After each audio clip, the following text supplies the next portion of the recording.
Coto Makassar diperkirakan telah ada sejak masa kerajaan Goa di abad ke-16. Dahulu hidangan coto bagian daging sapi sirloin dan tenderloin hanya disajikan untuk disantap oleh keluarga kerajaan. Sementara bagian jeroan disajikan untuk masyarakat kelas bawah atau abdi dalam pengikut kerajaan. Konon sop saudara berawal dari Haji Dolahi yang merupakan seorang pelayan dari Haji Zubair, seorang penjual sop daging yang cukup terkenal di Makassar pada era 1950-an. Keduanya adalah warga kampung Sanrangan Pangkep yang mengadu peruntungan untuk meneruskan hidup dengan membuka warung makan. Sop konro awalnya dari daging kerbau, di mana saat ritual masyarakat akan memotong kerbau, bagian tulangnya dimasak dengan bumbu sederhana. Awal tahun 90-an masyarakat Makassar baru mempopulerkannya dengan daging sapi. Kue barongko adalah jajanan manis khas Makassar yang terkenal enak dan memiliki sejarah yang unik. Pada awalnya kue barongko terkenal sebagai makanan penutup dari para bangsawan-bangsawan Bugis zaman dulu. Kue barongko juga mempunyai filosofi yang sangat tinggi. Pisang epek. Kata epek berasal dari bahasa Bugis yang artinya jepit dalam bahasa Indonesia. Pisang epek sudah ada sejak puluhan tahun yang lalu. Jadi nama lengkap pisang epek dapat diinterpretasikan sebagai pisang yang dijepit atau dipipihkan, lalu dibakar. Palu butung adalah makanan khas Sulawesi Selatan. Makanan ini sering dijadikan hidangan untuk berbuka puasa di saat bulan Ramadan. Palu butung ini hampir mirip dengan pisang hijau. Terbuat dari campuran tepung beras, santan, gula pasir, daun pandan, vanili, dan garam. Dimasak sampai matang dan kental, lalu dimasukkan potongan-potongan pisang raja yang juga sudah masak lalu diaduk. Palu butung dapat dihidangkan hangat, juga bisa dihidangkan dingin dengan menambah parutan es di atasnya. Palu butung juga bisa ditambahkan sedikit sirup untuk menambah warna dan rasa manis. Gogoso adalah salah satu makanan khas orang Bugis Makassar yang sangat digemari di Sulawesi Selatan ketika Lebaran. Gogos atau gogoso adalah makanan khas Makassar yang mirip dengan lemper dari Jawa atau lalampa dari Manado. Bentuknya lebih panjang dan agak langsing bila dibandingkan dengan lemper. Gogos sendiri ada yang tanpa isian, ada juga yang dengan isian. Gogos yang ada isian disebut dengan gogos kambu atau gogos isi. Dan isinya biasanya ikan tongkol yang dicampur dengan kelapa sangrai dan bumbu. Palu basah adalah makanan tradisional Makassar, Sulawesi Selatan. Sama halnya coto Makassar, palu basah juga terbuat dari jeroan isi dalam perut sapi kerbau. Proses memasaknya pun hampir sama dengan coto Makassar, yaitu direbus dalam waktu yang lama. Setelah matang, jeroan yang ditambah dengan daging itu diiris-iris, kemudian ditaruh dan dihidangkan dalam mangkok. Asal kata palu basah terdiri dari dua kata, yaitu palu dan basah, yang artinya masak atau basah. Pada awalnya mie titik dibuat oleh Angko Chow yang merupakan seorang keturunan Cina yang tinggal di Makassar. Angko Chow mewariskan resep kuliner ini kepada ketiga anaknya dan menjadikan mie titik mulai dikenal sejak tahun 1970-an. Ketiga anak Angko Chow bernama Hengki, Awa, dan Titi.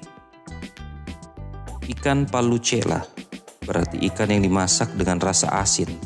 Selain tahan disimpan hingga beberapa hari, palucela juga sangat nikmat dihidangkan bersama dengan nasi hangat dan raca taipa atau mangga yang dicincang halus. Paleko adalah bebek yang dimasak dengan bumbu menyerupai bumbu rica-rica, yaitu bumbu dasar yang terdiri dari bawang merah, bawang putih, dan cabai. Cara memasaknya pun cukup mudah. Bumbu yang sudah dihaluskan ditumis, dan setelah masak barulah dimasukkan bebek yang sudah direbus ke dalamnya. Salah satu hidangan ikan yang jadi favorit B.J. Habibie adalah bolu bakar. Bolu bakar merupakan hidangan ikan bandeng bakar khas Makassar. Di kalangan masyarakat Bugis atau Makassar, ikan bandeng dikenal dengan nama ikan bolu.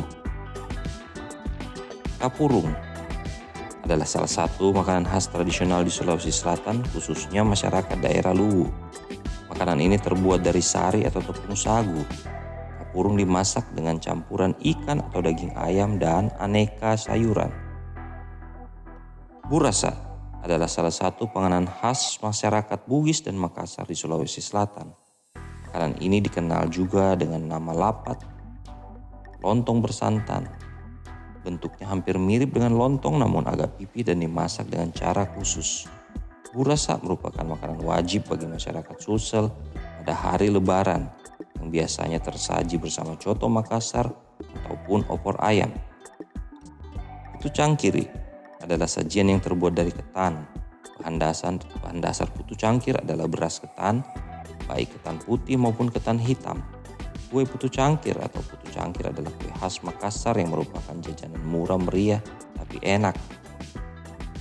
Jalang kote berasal dari kata jalang yang berarti jalan dan kote yang berarti berkote-kote atau teriak. Jalang kote dulunya dijajakan oleh anak kecil yang berjualan keliling dari rumah ke rumah sambil berjalan kaki. Jalang kote adalah makanan ringan khas Makassar yang bentuknya serupa dengan kue pastel.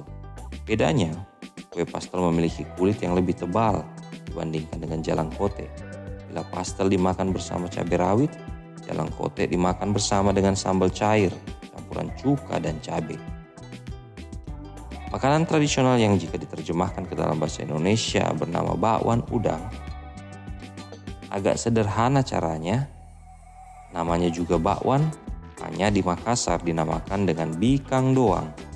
Mungkin sedikit istimewa karena ada udang di tengahnya yang ditaruh. Orang Bugis biasanya menyebut doko-doko cangkuning, sedangkan orang Makassar memanggil dengan sebutan roko-roko cangkuning. Kue ini identik dengan balutan daun pisang yang berkerucut. Kue ini berbahan dasar ketan dengan isian kelapa. Penyajiannya dibungkus dengan daun pisang. Sepintas bentuknya mirip kue mendut khas Jawa tapi rasanya berbeda. Kue cucuru bayau yang diyakini oleh adat istiadat masyarakat dari suku Bugis Makassar sebagai simbolisasi harapan akan manisnya kehidupan. Dalam bahasa Makassar, cucuru artinya kue dan bayau artinya telur.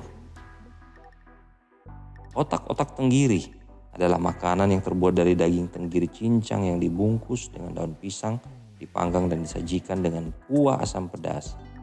Ibu Eli, salah satu yang merintis usaha bisnis kuliner otak-otak khas Makassar sejak tahun 1995, telah memasoknya ke beberapa restoran yang ada di Makassar.